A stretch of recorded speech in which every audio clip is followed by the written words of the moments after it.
Good morning, everybody. You are listening to K-Talk Radio, 1640 AM. This is the show, Utah Home Sweet Home. I am your host, Yoshi Shiraki, and today we are going to be talking about those We Buy Houses guys. You've seen the signs on the sides of the road or the big billboards that say We Buy Ugly Houses, and you've probably wondered, how do those guys work? Like, they claim they can buy quickly, they claim they have cash, they claim they have the ability to fund your transaction really fast, and the reality is they do. They absolutely do. And so we're going to dive into how all of that works so that you guys can understand in case you find yourself in a situation where you need to liquidate or sell your house fast. And first, though, before we dive into it, I wanted to see if everybody had a wonderful, well, I don't want to see, but I'm hoping that everybody had a wonderful Thanksgiving holiday and enjoyed their time with their family and was able to eat a lot of good food and give thanks. And even in this crazy time of year, it has been definitely a good, for a lot of people it's been a crazy year, but it's still been a good year. We all have, if you're listening to this, that means you're alive and you've got your life, which is fantastic, and so that's a plus. It could be worse, and we definitely want to obviously be grateful for what we have. I love the saying that Gary Vaynerchuk talks about, where if you focus on what you don't have versus focusing on what you do have, then of course life is going to seem not as, not going in your favor as much. It's going to seem like you have less to be grateful for. But if you turn it around and spin it and think about what you do have, obviously, it's going to make you feel like you've got a lot. I mean, if you start thinking about all the things that you have, then you're going to forget about the things you don't have. Sure, we all want other stuff, but nonetheless, we have the ability to control, how we feel. And who was it that was our guest the other, I can't remember off the top of my head, but Tony Robbins always talks about, you get to decide if you're in a good mood or in a bad mood, if you're happy, if you're sad. It's a choice. I mean, there are things that will happen that could create sadness, but you get to decide and choose if you want to stay there. Now, obviously, there's some things that are more sad than others, and so it might be a little bit more difficult than others to choose not to be sad. And I remember when I lost, one of my best friends in an accident. It was very difficult to choose not to be sad. I was extremely sad. But for the most part, your average day-to-day things are not that big of a deal, that you can choose. As Tony Robbins says, you can choose to just be happy. Focus on what you have and ignore what you don't have and choose to be happy. So anyways, I hope everybody had a wonderful Thanksgiving, and wanted to dive into now the whole We Buy Houses kind of scenario, because I get asked a lot. When I share with people, yeah, I buy houses and I can close quickly, and they're always fascinated by that. Like, okay, so what do you guys do? How do you guys buy houses and plural and so quickly, and don't have to, how do you get those loans to fund so fast?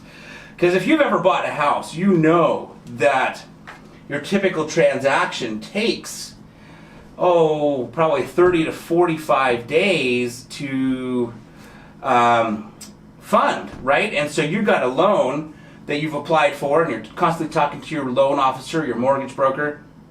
They're constantly asking you for more things and new things, and then you got to get your appraisal, and you got a due diligence period, and then before you know, like 35 days later, you finally get your loan. And the We Buy Houses guys claiming they can close in as little as 24 hours if need be. How does that loan work? And so basically, let's talk about this. So you obviously, as I mentioned, you're going to see the billboards out on the street. We buy ugly houses. We buy houses. You're going to see they call them bandit signs that are in the at each intersection that say, I buy houses, call me, and we buy houses, call me. And basically it's for people that are in a position that obviously need to get their funds quickly, or they're just in a position that they don't want to go through the home selling process of, hundreds of buyers walking through the home for whatever reason. There's a lot of reasons why people don't want to do that. Now, if you're not in a hurry, right? If you're not in a hurry to sell for whatever reason, you've got time, then probably putting it on the open market, finding the buyer who's going to take 30 to 45 days to get his long loan is probably better for you, because you're probably going to be able to net more funds. And it all depends too on the condition of the home. So if your home's in good condition, as I probably should have stated, if your home's in good condition and you don't need to hurry, then you're probably going to net more putting it on the open market out to every buyer out there and getting someone who's going to get a traditional loan. Now, if you are, let's say, in a hurry, or your home is that you're trying to sell, in rough shape, maybe you inherited it from grandma and grandpa who just passed away, who are hoarders, and unfortunately in their latter days they didn't maintain the home very well, and there's leaky roofs and holes in the walls and leaky faucets and dated electrical in there, and just we don't want to call it garbage, because obviously grandma and grandpa loved that stuff and that's why they kept it, but as you start to go through it, you realize most of it is garbage. And now the task becomes so overwhelming, you're like, what are we going to do with all of this quote unquote garbage? You're going to go through and obviously get the stuff that you feel isn't garbage, but now you've got, and I think the worst house I ever purchased as far as a hoarder house was 5 30-yard dumpsters of garbage. Massive dumpsters. It took 5 of them to be able to throw away all the stuff that the seller, who basically inherited the home from, I believe, their parents. They had this house, I think the parents had passed away, and they had this intent that the heirs were going to go through the belongings in the home, and within time, once it was all cleaned out, then they were going to put the house on the open market.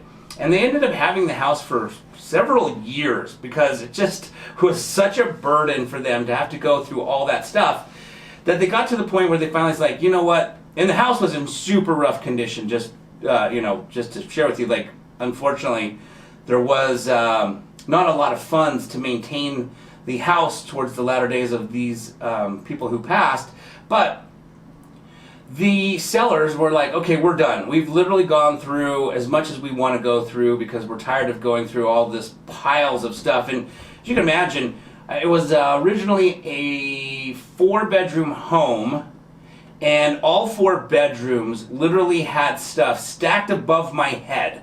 So when you walked in, and you opened the door, there were things stacked up in all 4 bedrooms, up to higher than my head. I mean, it was ridiculous how much stuff was saved in there. And so this family, of course, is trying to go through it, and as they're transferring some of the stuff from one bedroom to the next bedroom to see if they can find any treasures that they want to keep, it just got too much after several years. They said, yeah, I think we've got everything that we can recall that we would want to take from this house, so we want to obviously sell it, but this is not a house you're going to put in the open market, because you couldn't even walk. I mean, you could, but the family realized that most people who were going to walk through that house were going to just walk right out, because you couldn't even walk through the house, right? You opened the front door and there were just trash piled up to the, up, like I said, past my head, right there in the living room, and the kitchen was, just the same. Every room was the same except for the bedrooms had the most, right? And so, and then forget about the basement.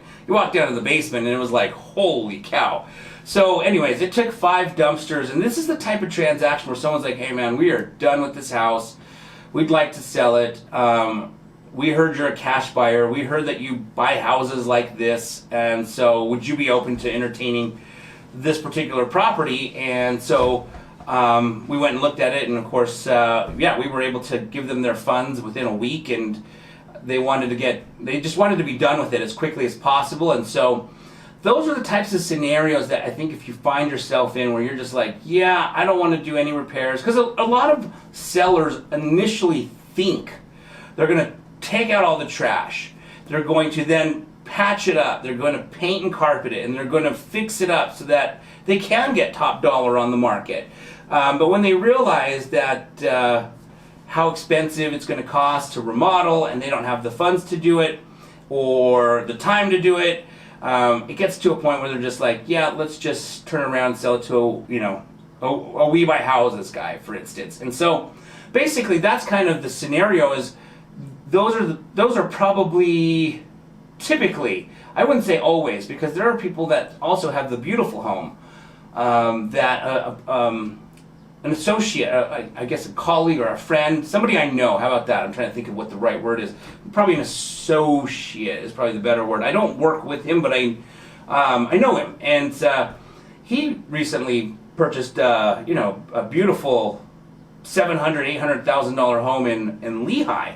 And that was not, a hoarder house. That was not trashed. Unfortunately, in that situation, the sellers were basically in foreclosure, and they thought that they were going to be able to come up with the money to pay the back payments that they were behind to stop the foreclosure, so they never put the home on the market.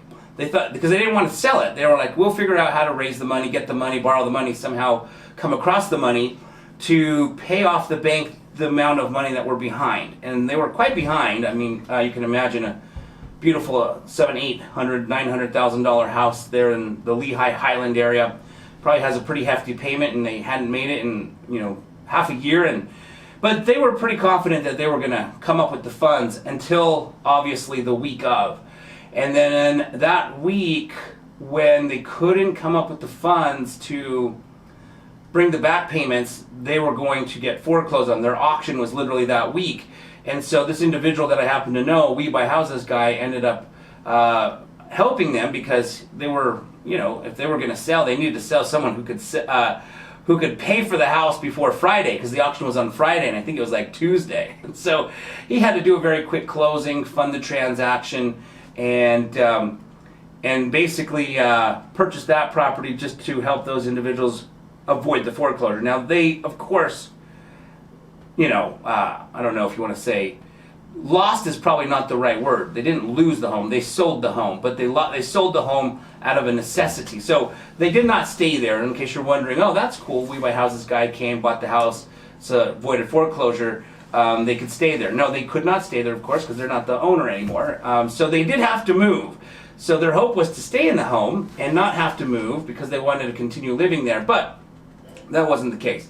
They ended up selling the home, and of course, the We Buy Houses guys, the way we make our money as real estate investors is then we turn around and freshen it up and then resell it.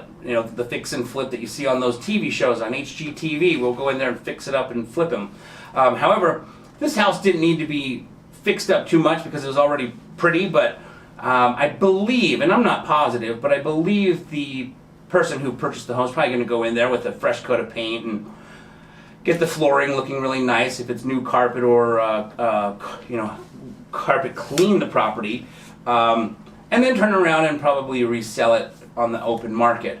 Okay, before we part ways, in case you have a dog or know someone else who does have a dog, I wanted to take a quick second to show you the Snap Leash. The Snap Leash can literally do so many things, and I'm going to share with you one of the many cool things that it can do. As you can see, the Snap Leash is designed with 2 swivel hooks, one on each end. This end has a cushion stitched into it to make it comfortable when walking your dog. Now, all you have to do is take this swivel hook, put it into this very first grommet, and now you've got your handle. Okay, so now let's imagine you're at the park and you want to secure your pet quickly, safely, and easily to a park bench, a tree, or a pole because you just want to sit down and relax. Well, all you need to do is take this swivel hook, remove it from the very first grommet, wrap this leash around any size tree or pole or park bench, and put it into the appropriate grommet, and now you have secured your pet quickly, safely, and easily. And when it's time to head home, another great feature about the Snap Leash is you can simply wrap it around your waist for hands-free walking. Lastly, if you ever accidentally forget your waist bags at home,